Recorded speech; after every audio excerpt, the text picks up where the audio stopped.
Euzu billahi mineşşeytanirracim. Bismillahirrahmanirrahim. Hoş geldiniz aziz dostlar. Sizlarga so'z berganimdek Türk oshxonasini to'liq ko'rsatib berishga harakat qilaman. Eng yaxshi, eng saralaridan Allohning izni bilan. Aziz do'stlar, bugun sizlar bilan köfte tayyorlaymiz. Buni chi köfte deyiladi. Bu yerda xom chi degani, xom degani, pishmagan ya'ni. Endi bizga kerak bo'ladi. Mazasi juda ham mazali. Bu yerda sevib iste'mol qilinadi.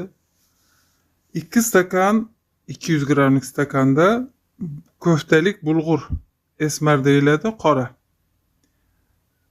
Qoraga yaqin rangda, shu ranglarda. Bu sarg'ushroq bo'ladi. Qorasini olish kerak bu köfte uchun, chi köfte uchun yaxshi bo'ladi. 2 stakan köfte uchun 1,5 stakan suv, qaynab turgan suv quyiladi va suv hamma yog'iga bir tekisda tegishi kerak. Bu juda ham qattiq bo'lgani uchun buni biroz yumshatib olamiz. Yumshatish uchun bunga qaynagan suv quyiladi va og'zi yopib qo'yilishi kerak. Boshqa masalliqlar tayyorlaguncha bu biroz yumshab qoladi. Endi bu Urf, Shondurf, Adıyaman degan joylarni Turkiyadagi anaqasi mashhur. Eskidan chi köfte bu anaqadan tayyorlangan xom go'sht bo'lganda tarkibida. Keyinchalik go'sht qo'yilmaydigan bo'ldi. Eskidan bu go'shtni anaqa qilardi, pishirardi. Qanaqa pishirardi? Tuz bilan yoki bahoratlar bilan, ko'katlar, ziravorlar bilan. Mizoji yeyishga uyg'un holga keltiriladi, tuz bilan yoki ziravorlar bilan. Bizga kerak bo'ladi piyoz, o'rta piyoz kattalikda. Isot kerak bo'ladi. Isot garimdorini gunoshda, quyoshda quritib tayyorlanadigan mahsulot. Juda ham achchiqligi biroz anaqa bo'ladi-da. Mazali bo'ladi xullas. Nordon anor sharbati, 3 qoshiq tomat solinadi. O'zal tayyorlangan maxsus tomatlar, ya'ni 2 qoshiq pomidordan tayyorlangan, 1 qoshiq biber, ya'ni bolgar qalampiridan tayyorlangan va 2-3 tish sarimsog'imiz kerak bo'ladi.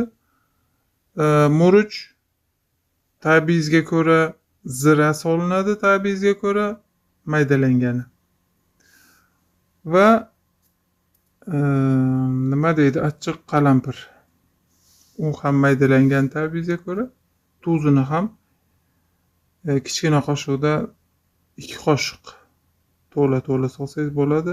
To'ldirmasangiz 3 qoshiq bo'lyapti. Bu ham ta'bizga ko'ra qisqachasi. Ana shu ziravorlari solinadi va blenderdan chiqarish kerak. Piyozni chiqarib bo'lgandan keyin suvini siqib olib tashlash kerak. Yo'qsa chi köfte biroz anaqa bo'lib qoladi, taxir bo'lib qoladi. 3 qoshiq zaytun yog'i solinadi. Zaytun yog'i shifoli, foydali. Endi kelamiz, bu robotdan kechiriladi hammasi. Mizojga ko'ra tayyorlanganda eskidan ovqatlar, masalan, xom go'sht solinadigan bo'lsa, xom go'sht nam, quruq, sovuq hisoblanadi, sovuq nam. Xom go'shtni o'sha sovuqligini, namligini olish uchun tuz bilan yoki ziralar bilan, tuz va ziravorlar bilan uni mo'tadil holatga keltirilgan, ya'ni yumshatilgan, keskinligi qirilgan, ya'ni yumshatilgan va uni shu hazm uchun qulay holga keltirilgan. Eskidan mizoji o'zgartirilgan, yumshoq mizojga, mo'tadil mizojga aylantirilgan. Lekin kunimizda xom go'sht solinmaydi. Buni robotdan o'tkazgandan keyin mana shu holga keladi. Bunga boya ivitib qo'ygan anaqamiz bor-ku, issiq suvda ivitilgan ko'ftalar, bulg'ur, o'shani solamiz. Ko'fta deyman, bulg'urni solamiz. Ko'ftalik bulg'urda. O'shani sovurib, hammasini birgalikda robotdan kechiramiz. Robotdan o'tkazamiz. Kechirasizlar, biroz o'zbekchani topishim qiyin bo'lyapti menga. O'shaning uchun ayb qo'yib burmaysizlar. Kelamiz do'stlar. Bu yerda anor sharbati soldik. Anor sharbati bormi O'zbekistonda bilmayman. Anor sharbati qanday tayyorlanadi? Nordon anordan tayyorlanadi bu. Bu chiyko'fta nordon shunaqa mazali yegisi keladigan narsalardan bittasi. İlk yeb ko'rganda inson yaxshi ko'rmasligi mumkin, lekin gerçekten yaxshi yeyiladigan mazali. Nordon shunaqa ishtaha ochadi. Anordan tayyorlanadi. Anorni sharbatida qaynatib, po'stloqlarni olib tashlagandan keyin urug'larni chiqarib, suvini olgandan keyin o'sha suv qaynatiladi. Shifobaxsh narsalardan biri. Anorni qaynatilgani. Hammasi robotdan chiqqan, o'tkazilgandan keyin mana bu holga keladi. Nordonni yaxshi ko'rganlar ichiga limon siqib olishi mumkin. Nordonni yaxshi ko'rmaydiganlar o'zlari bilan tayyor bo'lgandan keyin ham siqsa bo'ladi. Limon, bitta limon. Mana shu shakllarga keltiriladi. Ko'ftalarimiz va ko'katlar bilan birga, ayron bilan birgalikda iste'mol qilinadi. Maydanoz bo'lishi mumkin yoki bo'lmasam shavel bor-ku, shavel yaproqlari ham juda ham bunga mos hisoblanadi. U ham nordon. Va yonida ayron. Ayronni ham bitta tarbiya qilingan deyiladi, tarbiyalangan deyiladi, tarbiyasi deyiladi.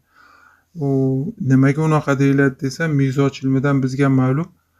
O'sha mo'tadillashtiriladi-da, o'shaning uchun shunaqa degan bo'lsa kerak deyapman-da. Naqani ham ayronni ham sovuqligini olish uchun ozgina biber, hani murch, ozgina rayhon, ozgina tuz solinar ekanda. Uni eskidan bilmazdik. Mizoj ilmini o'rgangan soyi inson bilaverar ekan, o'rganaverar ekan. Shunaqa do'stlar, bugungi tayyorlagan mahsulotimiz, ovqatimiz, yemagimiz ko'fta, xom ko'fta deb, chiy ko'fta deb ataladi. Shifo bo'lsin hammangizga, ofiyat bo'lsin, tayyorlab ko'ring. Albatta sizga ham yoqadi deb o'ylayman. Sog' bo'ling.